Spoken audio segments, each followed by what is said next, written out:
जांच से भागना एक तरह से ये एक्सेप्ट करना होता है कि हां मैंने गलती की है। कमिटी के सामने, ईडी के सामने, एजेंसी के सामने पेश नहीं होना ये एक तरह से कहीं ना कहीं डर को दिखाता है, स्वीकृति को दिखाता है कि हां मैंने गलती की है। और एक तरह से आज ये कहना अतिशयोक्ति नहीं होगा कि दिल्ली के शराब घोटाले के किंगपिन अरविंद केजरीवाल ने यह स्वीकार किया है कि हां शराब घोटाले में मेरा हाथ है और इसके पीछे जो बेतहाशा भ्रष्टाचार हुआ है उसमें मैं भी शामिल हूं। वरना डरने की क्या आवश्यकता थी? सीना ठोक के जाते, ईडी के सामने बैठते, प्रश्नों का उत्तर देते और मुस्कुराते हुए, ड्रामा करते हुए बाहर चले आते, जैसा वो अक्सर करते हैं। मगर आज वो कर नहीं पाए क्योंकि उनको हकीकत पता है। कट्टर ईमानदार अपने आप को कहते थे, बाद में सिद्ध हुआ कि ये कट्टर बेईमान है। और आज तो ये सिद्ध हुआ है कि जो कट्टर बेईमान है वो कट्टर बेशरम भी है।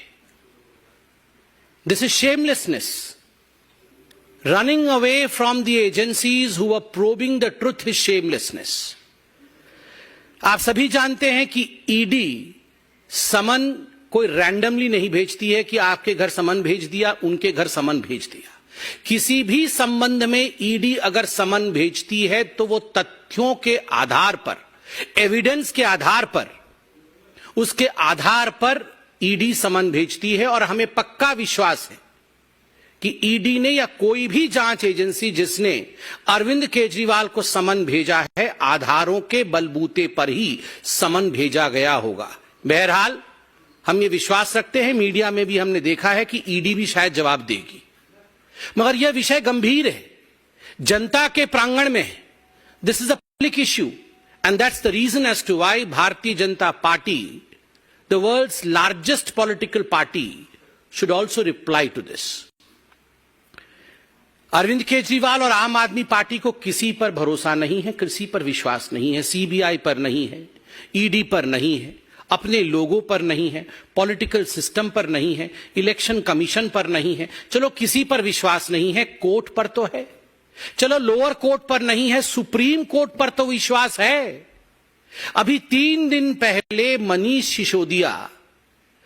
सिसोदिया के बेल पिटीशन को रिजेक्ट करते हुए सुप्रीम कोर्ट ने जिस प्रकार की टिप्पणी का प्रयोग अरविंद केजरीवाल के मंत्री के खिलाफ, पूर्व मंत्री के खिलाफ किया है, एक तरह से सुप्रीम कोर्ट ने सिद्ध किया है कि लगभग 338 करोड़ रुपया का मनी ट्रेल तो स्थापित होता है। ये जो लिकर स्कैम है, जो शराब घोटाला है, ये शराब घोटाला कोई 400-500 करोड़ का नहीं है, ये कई हजार करोड़ों का घोटाला है। परत दर परत खुलासा हो रहा है। मगर सुप्रीम कोर्ट में जब यह कहा जाता है कि लगभग 338 करोड़ रुपया का ट्रेल स्थापित होता है, तो आप सोचिए, जब टिप ऑफ द आइसबर्ग, जिसको अंग्रेजी में कहते हैं, एक छोटा सा हिस्सा ही इतना बड़ा है, तो पूरा ये लिकर स्कैम कितना बड़ा होगा। और इसमें अरविंद केजरीवाल जी की जांच होनी चाहिए या नहीं होनी चाहिए, ये आप डिसाइड करिए। आप मतलब जनता डिसाइड करिए। मुझे तो आश्चर्य लगता है, ये वही अरविंद केजरीवाल है, बगल में फाइल दबा करके ये रोज 4 बजे, जब राजनीतिक पार्टी नहीं थी तो प्रेस कॉन्फ्रेंस करते थे, आप ही लोग बैठे होते थे और प्रेस कॉन्फ्रेंस में कहते थे, आज मैं शीला दीक्षित के खिलाफ खुलासा करूंगा, आज मैं रॉबर्ट वाड्रा के खिलाफ खुलासा करूंगा, आज मैं सोनिया जी के खिलाफ खुलासा करूंगा, आज मैं लालू प्रसाद यादव के खिलाफ खुलासा करूंगा, मेरे पास ठोस सबूत हैं। और जब 5 बजे इनकी प्रेस कॉन्फ्रेंस खत्म होती थी तो अरविंद केजरीवाल कहते थे, खुला दरवाजा है मेरा, खुला दरबार है मेरा, मैं चैलेंज करता हूं लालू प्रसाद यादव से, मैं चैलेंज करता हूं रॉबर्ट वाड्रा से कि वो आए, मेरे प्रश्नों का उत्तर दे, तभी मैं इन्हें क्लीन चिट दूंगा। ये अलग बात है, अभी गलबइये कर रहे हैं इनके साथ घमंडिया अलायंस बनाया हुआ है। मगर ये सारी चीजें अरविंद केजरीवाल जी के खुद के स्टेटमेंट है। वाह अरविंद केजरीवाल जी, आप चंद कागजों पर सवाल लिख के लाते थे, उन सवालों के जवाब आप उस समय विपक्ष के और सत्ता की नेताओं से मांगते थे, वो तो ठीक था। आज देश की संवैधानिक जांच एजेंसी आपको सवाल के कटघरे में जब खड़ा कर रही है तो आप भाग गए। आप प्रस्तुत नहीं होना चाहते। आपने अपने चिट्ठी में क्या लिखा है? चिट्ठी भी लेकर आया हूं। आपने अपने चिट्ठी में लिखा है, मुझे किस हैसियत से बुलाया गया है, एक इंडिविजुअल के हैसियत से, या official capacity as chief minister of Delhi, या नेशनल कन्वीनर ऑफ आम आदमी पार्टी, मुझे किस हैसियत से बुलाया गया है?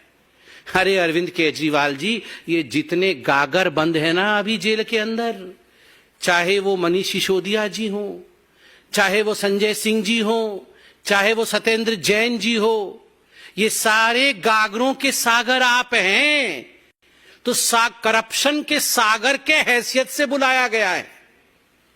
आप जो जानना चाहते हैं कि किस हैसियत से आपको बुलाया गया है, as the ocean of corruption, as the source of corruption, from where corruption emerges in Delhi, जहां से करप्शन जन्म लेती है उसके बाद मनीष सिसोदिया जी तक पहुंचती है, जहां से उद्भव होता है करप्शन का और उसके बाद वो पहुंचती है सत्येंद्र जैन के पास, जहां से करप्शन आरंभ होता है और उसके बाद वो पहुंचती है संजय सिंह के द्वारे, उस सोर्स के रूप में आपको बुलाया गया है, एज दैट सागर, गागरों के सागर के रूप में आपको बुलाया गया है। और ये क्या वीआईपी सिंड्रोम है? मुझे क्यों बुलाया गया है? क्यों? आप क्या कानून से बड़े हैं? आप दिल्ली के सीएम हैं? क्या आप भगवान हैं? वैसे तो आपने कोई कोर कसर नहीं छोड़ी थी अपने आप को श्री कृष्ण इत्यादि बताने में, मगर क्या आप भगवान हैं जो आपको कोई एजेंसी नहीं बुला सकती?